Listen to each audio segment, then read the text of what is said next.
La bienvenida a esta hora. Nuestro primer protagonista es Rafael Llanes, ya lo saben, diputado del Común. Señor Llanes, muy buenas tardes. Hola, buenas tardes, Oscar. Buenas tardes, gracias por estar en directo en La Brújula, en Onda Cero para toda Canarias. ¿Qué tal, cómo estamos? Pues bien, en lo personal, preocupado por la situación que vivimos. La crisis sanitaria ha traído una situación económica incierta y la situación social, consecuencia de lo que vivimos, va a ser muy grave, ¿no? Hace un momento dabas a conocer... Sí, fíjese, esos datos de pobreza que me imagino, señor Llanes, que a usted no le sorprende, ¿no? Bueno, hay que tener en cuenta que este 35% de pobreza es teniendo en cuenta que ahora mismo están los ERTES en marcha, es decir, hay muchísimas personas que están sin trabajar y están con los ERTES, digamos, con un paro encubierto.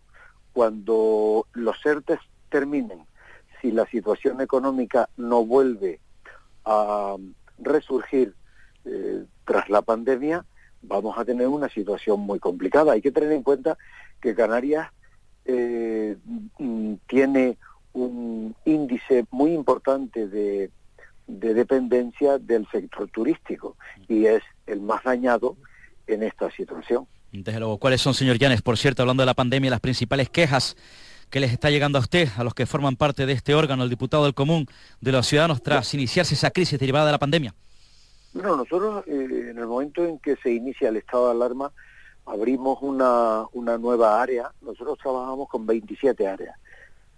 Culturas, asuntos sociales, dependencia, medio ambiente, etcétera. Y abrimos una más que se llama COVID-19, que en lugar de caracterizarse por las materias de las que trata, era por la forma en la que nosotros trabajábamos esos asuntos. Es decir, eran asuntos sociales que tenían que ver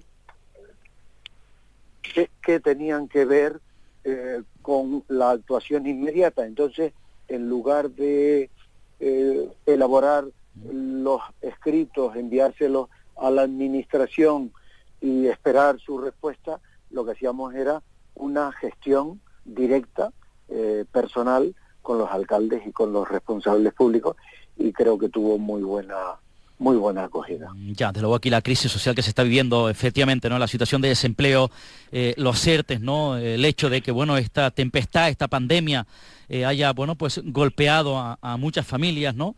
Las más vulnerables. Entiendo además también que es importante, señor Llanes, que le puedan estar llegando cualquier tipo de queja, de inquietud, ¿no? Relacionada con la resolución de los ayuntamientos, de la administración, por ejemplo, digo yo, ¿no? En las prestaciones sociales para abordar este tipo de situaciones, por las circunstancias que requieren además agilidad y eficacia, ¿no? Requiere agilidad y eficacia, y hay que recordar, Óscar, que los ayuntamientos son los que dan la cara en estas situaciones. A mí me tocó ser alcalde en la crisis financiera de 2008, sí. Y aquello fue muy duro, porque las personas van a su ayuntamiento a pedir ayuda cuando se ven desarbolados, como en esta situación.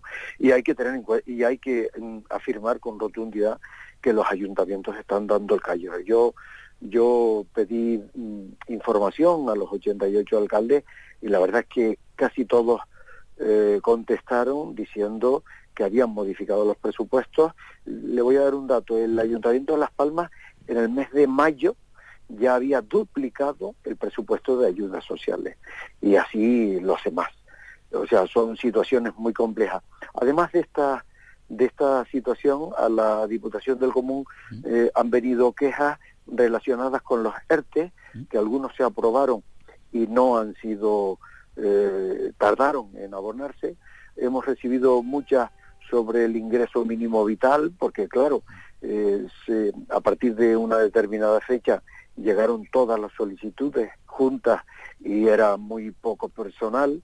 También hemos tenido quejas sobre el inicio de curso, padres preocupados por cómo estaba garantizada la salud de sus hijos, y profesores que preguntaban cómo estaba garantizado su salud en el desempeño de sus funciones, y también en el ámbito sanitario, en los primeros momentos en los que las personas ingresaban y no dejaban que sus familiares pudieran visitarlos. Esto ponía muy nerviosos a muchos familiares que dejaron allí a personas mayores y no tenían información inicial. Todo eso se fue desarrollando y afortunadamente tenemos que decir que nuestro sistema de salud funcionó muy bien, y ahí están los datos. El inicio del curso creo que debemos estar satisfechos por cómo ha comenzado, y todavía está pendiente los otros dos temas que les decía, el ingreso mínimo vital, que no parece que salga del colapso inicial, y algunas ayudas sociales que tardan en llegar. Más el gran problema, yo siempre digo que es el gran problema, aunque no los medios informativos quizá no lo reflejan en su totalidad, y es el problema de la vivienda, Óscar. Ya. No en todas las islas en la misma medida. Lanzarote y Fuerteventura tienen un problema muy importante. Sur de Tenerife. Gran Canaria y Tenerife también, el sur, por supuesto, y las zonas turísticas, ¿verdad?, donde hay muchos trabajadores, y en esas zonas los alquileres son muy caros debido al efecto del alquiler vacacional. El problema es que ha habido casi 20 años sin construcción de viviendas sociales, y además hay que tener en cuenta que para que la administración pública garantice ese derecho a la vivienda digna que consagra el artículo 47 de la Constitución, es necesario que haya viviendas públicas, es necesario que haya. Y claro, hubo una época en la que el gobierno decidió vender las viviendas públicas sin construir otras tantas que las sustituyeran. Entonces, claro, si tú no tienes un parque público amplio, hoy mismo, media hora antes de tu llamada, una hora antes de tu llamada, teníamos información de un desahucio que se pretende ejecutar el lunes, en el que están afectadas pues personas vulnerables. ¿Dónde, señor Llanes? Dígame. ¿Dónde ese desahucio? ¿Dónde? ¿En qué punto del archipiélago? Santa Cruz de Tenerife. Vale. Santa Cruz de Tenerife. Santa Cruz de Tenerife. Bueno, pues ya el Instituto Canario de la Vivienda se había puesto en contacto con el Ayuntamiento de Santa Cruz para pedir un informe social para paralizar, al menos de momento, ese acto, y luego buscar la alternativa habitacional entre el Instituto Canario de la Vivienda y el Ayuntamiento.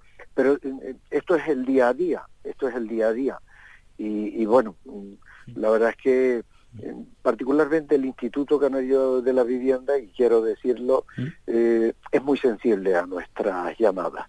O sea, cuando nosotros llamamos y está previsto un desahucio, la verdad es que se ponen a trabajar, y entre Ayuntamiento y el Instituto pues se suele buscar alternativa habitacional. Pero eso no quiere decir que termina el problema, porque al día siguiente hay otro, y por supuesto hay otro. Efectivamente, pero bueno, hay que actuar de inmediato por la dignidad, en este caso, de las personas, de esas familias en ese momento. Dígame una cosa, señor Llanes, el drama de la inmigración, ¿qué visión tiene usted particularmente como diputado del Común? ¿Dónde radica el problema en estos momentos, o la posible solución a unas islas que evidentemente están saturadas?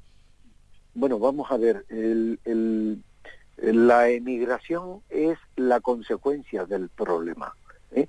El problema es la miseria o el mal reparto de la riqueza que tiene este planeta. Ese es el problema. Yo soy nieto de un emigrante y soy padre de una emigrante. Nieto de un emigrante que llegó a Cuba en los años 20 huyendo de la miseria en la que estaba, que asolaba este archipiélago. Y soy padre de una emigrante del siglo XXI diferente. Ella emigró con un título universitario bajo el brazo. Pero en cualquier caso son dos imágenes del mismo fenómeno. Las personas viajan a otros lugares como realización personal, en el caso de mi hija, o como necesidad vital, en el caso de mi abuelo. Las personas que abandonan, que quieren abandonar África hacia Europa, Asia hacia algunos países del este o América del Sur para llegar a Estados Unidos, lo que hacen es lo mismo que hizo mi abuelo, buscar un lugar donde desarrollarse como una persona. Entonces, yo he hecho en falta, Óscar, una política migratoria clara y contundente. Y cuando digo clara y contundente, no me refiero ni a Canarias ni a España, me refiero a Europa. Europa tiene que tener una política migratoria muy definida. ¿Por qué? Porque la persona que llega a un territorio europeo, por ejemplo, a Fuerteventura, ya para viajar a Berlín, nadie le va a pedir documentación. Él, al estar en un país europeo de los países Schengen, se puede mover con entera libertad. Por tanto, hace falta crear unos protocolos de acogida cuando están aquí. Porque yo creo que hay que afrontarlo de dos formas. En primer lugar, prevención. Es decir, desarrollar en esos países políticas económicas que no obliguen a esas personas a abandonar su tierra. Y en segundo lugar, cuando llegan aquí, que haya unas políticas claras de, en primer lugar, respeto a los derechos humanos y en segundo lugar, tener muy en cuenta que a los menores hay que atenderlos adecuadamente. Porque yo no sé qué respeto, la dignidad, efectivamente, derechos humanos, yo no sé qué le sugiere a usted ya por último, señor Llanes, la imagen que se desprende del puerto de Alguineguín, en Gran Canaria. Bueno, pues ahí se ve la inaceptable improvisación en la que estamos. Vamos a ver, las personas que nos están oyendo lo van a entender enseguida, y ya lo saben, por supuesto. Canarias tiene una situación geográfica muy determinada. Y Canarias, por esa situación geográfica, que evidentemente no va a cambiar, es puerta de entrada en Europa. Eso lo sabemos. Eso no va a cambiar. Por tanto, esta situación se va a prolongar en el tiempo, pero muchísimo tiempo. Por tanto, tenemos que tener previsto esa situación y tenemos que tener previsto cómo tratar dignamente a esas personas. En fin, efectivamente, ese es el objetivo. Rafael Llanes, diputado del Común, gracias por estar en directo a esta hora de la tarde en la sintonía Onda Cero, en La Brújula. Le mando un fuerte abrazo, muy amable como siempre. Muy agradable su llamada. Muchas gracias.